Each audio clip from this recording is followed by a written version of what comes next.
Hello students, चलिए आज हम देखते हैं टाइप ऑफ वर्चुअलाइजेशन क्या होता है। जैसे कि लास्ट लेक्चर में हमने बात की थी कि वर्चुअलाइजेशन क्या होता है और क्लाउड कंप्यूटिंग में वो कैसे अपना काम करता है।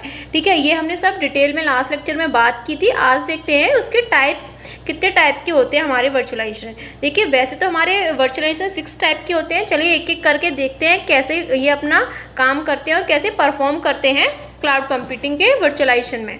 ठीक है, फर्स्ट है हमारा हार्डवेयर वर्चुअलाइजेशन। अब देखिए, हार्डवेयर वर्चुअलाइजेशन, हार्डवेयर से आपको पता चला होगा कि वो हार्डवेयर के फॉर्म में है। तो हार्डवेयर वर्चुअलाइजेशन देखिए क्या होता है, जो भी हमारे यूज़र को सर्विस प्रोवाइड करेगा ना टाइम टू टाइम, वो हमारा एक तरह से हार्डवेयर होता है। ठीक है, जैसे कि मल्टीपल फिजिकल सर्विसेज के जो भी हमारे सर्विस प्रोवाइड के पास उनका कंसोलिडेट किया जाता है, जैसे कि सिंगल सर्विसेज में हो सकता है वो यूज़र को एक्सेस प्रोवाइड किया जाता है, वही हमारा क्या होते हैं, वो हमारे हार्डवेयर होते हैं। अब देखिए, हार्डवेयर हमारे जैसे कि एग्जांपल क्या हो गया हार्डवेयर में, जैसे कि माइक्रोसॉफ्ट हो गया।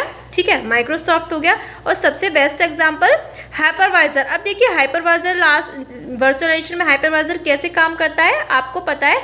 हमारे जो भी हमारा क्लाउड कंप्यूटिंग में सर्विसेज होती हैं वो हमारी किस में होती हैं, वर्चुअलाइजेशन के थ्रू ही होती हैं सारी।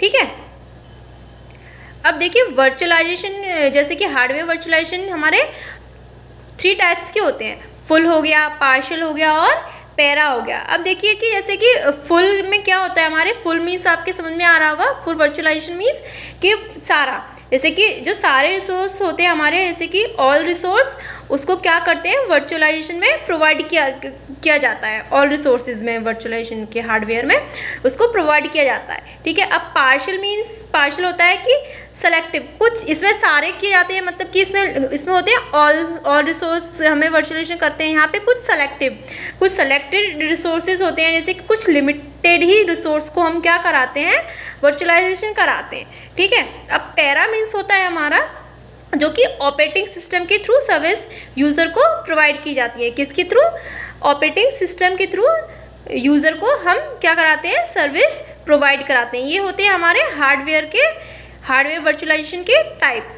ठीक है, चलिए नेक्स्ट देखते हैं। नेक्स्ट है हमारा नेटवर्क वर्चुअलाइजेशन। अब देखिए नेटवर्क वर्चुअलाइजेशन क्या होता है। जैसे कि नेटवर्क वर्चुअलाइजेशन में different hardware, software, network resource या हमारे क्या होते हैं, फंक्शनल होते हैं, जो कि एक जॉइंट फॉर्म में होते हैं। और वो किस में होते हैं, हमारे सेंट्रल वर्चुअलाइजेशन के सेंटर में तैयार होते हैं। जैसे कि जो मिडिल फॉर्म होता है हमारे, उसमें वो तैयार होते हैं, जिसके द्वारा वो हमारे क्या करते हैं, फिजिकल नेटवर्क को कंबाइन, मतलब कि एक साथ जोड़ते हैं सारे, जैसे कि हार्डवेयर हो गया, सॉफ्टवेयर हो, इसको कंबाइन करते हैं। देखिए नेटवर्क सबसे बड़ा सोर्स है। बिना नेटवर्क के, लास्ट लेक्चर में बताया था हमने, बिना नेटवर्क के हमारा क्लाउड कंप्यूटिंग काम नहीं कर सकता है। और नेटवर्क के उसके बहुत सारे उसके सोर्सेज होते हैं वहाँ पे। ठीक है, जैसे कि फिजिकल नेटवर्क को वो क्या करता है, कंबाइन करके एक वर्चुअल नेटवर्क क्या करता है, तैयार करता है। उसी टाइप से वो क्या करता है, फिजिकल नेटवर्क को डिफरेंट नेटवर्क में भी वो डिवाइड करता है। ठीक है, अब जैसे कि डिफरेंट में भी डिवाइड कर रहा है, तो वो किस किस फॉर्म में हो सकता है, हमारे इंटरनल फॉर्म में हो सकता है, इंटरनल वर्चुअलाइजेशन हो सकता है हमारा, और एक्सटर्नल वर्चुअलाइजेशन होता है। जैसे कि जो भी हमारा जैसे भी सॉफ्टवेयर होता है वो नेटवर्क पर तो होता ही है, तो वो नेटवर्क जो है एडमिनिस्ट्रेटर के द्वारा क्या कराता है, सेंट्रलाइज्ड उसमें क्या कराता है, मैसेज किया जाता है कि उसको बहुत आसानी से उसकी जो वर्चुअल मशीन है उसमें अलग अलग डोमेन में मूव कराया जा सकता है उसको। ठीक है, बहुत ईजी से वो मूव कर जाता है अलग अलग डोमेन में। ठीक है, ये होता है हमारा नेटवर्क वर्चुअलाइजेशन। ठीक है, अब नेक्स्ट देखते हैं हमारा स्टोरेज वर्चुअलाइजेशन क्या होता है। ठीक है, अब देखिए स्टोरेज मीन्स कि वहाँ पे स्टोर हो रही है ना कुछ चीज़ें, तो वो क्या हो गया हमारा स्टोरेज वर्चुअलाइजेशन। अब देखिए स्टोरेज वर्चुअलाइजेशन में क्या होता है हमारे, इसमें हमारे जो मल्टीपल फिजिकल स्टोरेज की जो भी ग्रुपिंग की जाती है। ठीक है, बहुत सारे मल्टीपल स्टोरेज होते हैं, उनकी क्या है, एक ग्रुपिंग की जाती है। जैसे कि ग्रुपिंग इसीलिए भी की जाती है कि नेटवर्क में जो भी हमारे डिफरेंट स्टोरेज वो हैं हमारे इकट्ठा हैं, उनको हम क्या करते हैं, नेटवर्क के थ्रू कंबाइन कर सकें, जो कि हमारे एक सिंगल स्टोरेज के रूप में होते हैं। उसके बाद हम इसको क्या करते हैं, जो कि हमें सिंगल स्टोरेज होते हैं उनको हम क्या करते हैं, मल्टीपल स्टोरेज में क्या करते हैं, डिवाइड कर देते हैं। लेकिन एक चीज़ ध्यान रखिएगा, इसमें क्या करते हैं, जो हमारे वर्चुअल यूज़र को हम जो भी देते हैं ना, वर्चुअल यूज़र को एक सिंगल स्टोरेज की तरह ही हम ट्रीट करते हैं उसको, ठीक है, ट्रीट करते हैं, उसको डिफाइन करते हैं। इस पूरे स्टोरेज को हम क्या कहते हैं, सेंडर कंसोल के द्वारा मैसेज भी किया जाता है, ठीक है। इसी को हम क्या कहते हैं, स्टोरेज वर्चुअलाइजेशन। ये हमारे 2 टाइप के होते हैं, ब्लॉक वर्चुअलाइजेशन और फाइल वर्चुअलाइजेशन। ये फाइल के फॉर्म में होता है हमारा, ठीक है। अब नेक्स्ट देखते हैं, 4th हमारा है मेमोरी वर्चुअलाइजेशन। अब देखिए मेमोरी मीन्स कि हमारा कितने सारे फॉर्म में होगा, मेमोरी तो आपको पता ही है।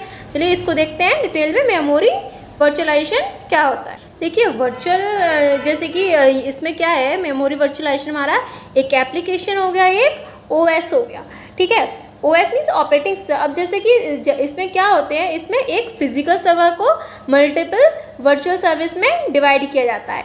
इन सभी वर्चुअल सर्विस में हम क्या करते हैं, अलग अलग ऑपरेटिंग सिस्टम इंस्टॉल करते हैं, ठीक है। क्या करते हैं, अलग अलग ऑपरेटिंग सिस्टम इंस्टॉल करते हैं, और ये सभी एक दूसरे से क्या होते हैं, एक दूसरे से डिफरेंट, अलग अलग अपना काम करते हैं वो, ठीक है। ये इसमें क्या होता है हमारे, मतलब कि डिफरेंट फॉर्म में ऑपरेटिंग सिस्टम बहुत सारे होंगे वो, और अपना ही काम करेंगे, ठीक है। चलिए नेक्स्ट देखते हैं, सॉफ्टवेयर वर्चुअलाइजेशन क्या होता है, ठीक है।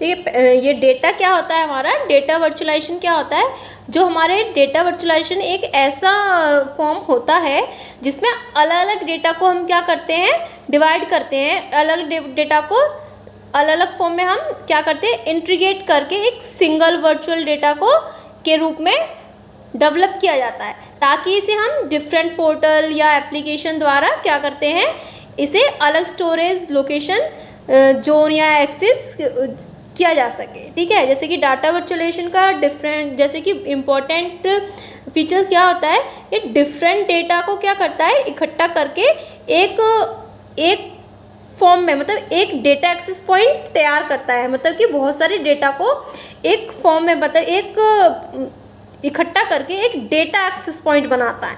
क्या करता है, एक डेटा एक्सेस पॉइंट बनाता है। ये हमारा क्या होता है, डेटा वर्चुअलाइजेशन होता है, ठीक है। ये हमारे सारे टाइप हो गए, टाइप वर्चुअलाइजेशन के, ठीक है। नेक्स्ट लेक्चर में और भी डिटेल में पढ़ेंगे।